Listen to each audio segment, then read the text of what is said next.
We are Bro Stuff! And we're here in Anawangin Cove! Yay! Woo! Summer getaway tuwing December. Tapos sobrang lamig! Lamig, sobra. Kala mo nasa Baguio ko, may pine trees pa oh. Tapos kagabi natulog kami sa may shore. Ganda dito.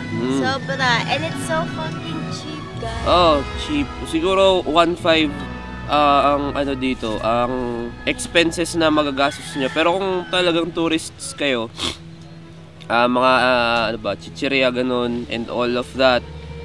3,000. Mga 3,000. Sobra-sobra pa yun. Pero kung tipid kayo 1.5, pwede na sa Anawangin. Dapat pag mag-get away kayo from all the heavy stuff in the city, go here! Nakikita niyo yung buhok ko? Di pa.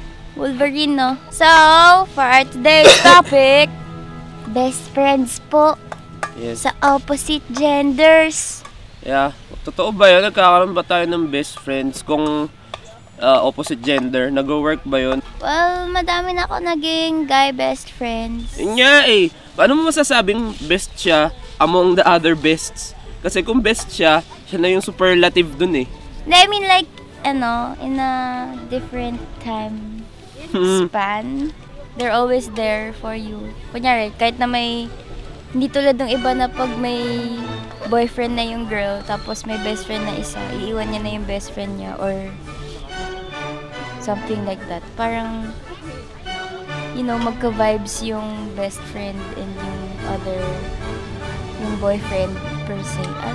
Tapos, o kaya, pag may problem ka regarding the opposite sex, dun ka mag-i-inquire sa best friend mo. Parang wingman na din, parang ganun. Bali parang Wikipedia mo yung best friend mo para sa opposite sex. Oo. Google.com.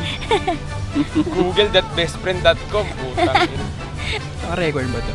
Wala nang pag-ibig. Tsaka yung best friend, yun yung kung opposite sex, yun yung tao lagi na pagkakamalang boyfriend o girlfriend mo pero hindi naman kayo. Pero parang minsan, dine-deny lang nila sa sarili nila na in love sila sa isa't isa. Bang! Paano pag yung ex mo naging best friend mo? Dito yun! Kalokohan yun! Paano yung best friend mo gusto mong mahalin pero Asan yung bangka? Well, nag-agree ako naman na sa pag-opposite gender. Siguro formality lang yung best friend. Yun yung mga naging best friend mo babae. Yun lang yung parang excuse mo na hindi kayo pwedeng maging kayo. Kaya gusto mo maging affectionate kayo sa isa't isa nang walang commitment. So, best friend zone mo na lang. best friend zone. Or vice versa. Yung superlative ng friend zone. Oh my best God. friend zone. Totoo ba? Ginagawa natin sa Anawangin. Ito po si Mahiwagang Kadasig. Ano pong masasabi niyo? Oo. Yung opposite gender best friend mo. Totoo ba yun, pre? Ako naniniwala rin ako doon. Pwede mo maging best friend yung babae. Ikaw kayo, kung may mga best friend kayong babae, kung bibigyan ng pagkakataong syutain nyo. Okay ta nyo? Totoo may best friend na opposite gender pero front lang nila yun. Kasi hindi nila masyota. Day 3. So, third day ko rito sa sa isla. Hanggang ngayon wala pa rin tao, wala pa rin signal. Hello. Kung gusto nyo lang po kami makita naka-topless, sabihin nila. Namely tita, ate, Namely kaibigan, namely Robert. Namely Robert. Tsaka po Emilio. Oo, nag-topless kami dito. Ito teaser lang po to Ito teaser lang to.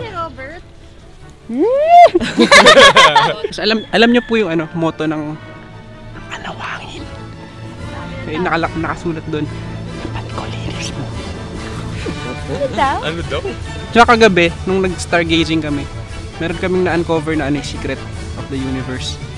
Sabi nung Anawang, sabi niya,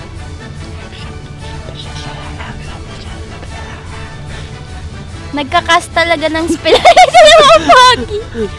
Naniniwala ka bang pwede mo maging best friend ang opposite gender? Oo naman. Bakit? Nang walang shota intentions? Oo naman. Naniniwala sa wagas at purong friend zone. Tama. Sa lahat po ng mga na-friendzone ni Ira, PM nyo lang kami sa Facebook or whatever. Hahantingin namin kayo para malaman kung ano yung tunay na istorya. Oo, tsaka kung halimbawa meron kayong intensyon na syutain siya, ligawan nyo ako, pinsan ko yan. Pinsan ko po siya, ligawan nyo ako. Baka iniisip nyo, binibiro namin kayong sa anawangin kami, nasa nasa kwarto lang kami, naglagay kami ng maraming san, tsaka hamo. O ito, tingnan nyo, anawangin talaga to mga brad. O. Tara, let's go. Come on, vámonos! Ito isang sign, nasa anawangin na kayo. Pag nakita kayo ng ganito, anawangin na yun. Hindi yun. O, tawa si kuya. Hi kuya. Hi kayo. Ito, may entrance. Dude, that one. Oh, anawangin. Tsaka may beach. Inihian niya ni Kadasig, kaya po may dagat. Ayun ganda oh! Hindi, basa na yung shorts. Kain na kami! Kain na kami. Bye-bye! Sige, peace out.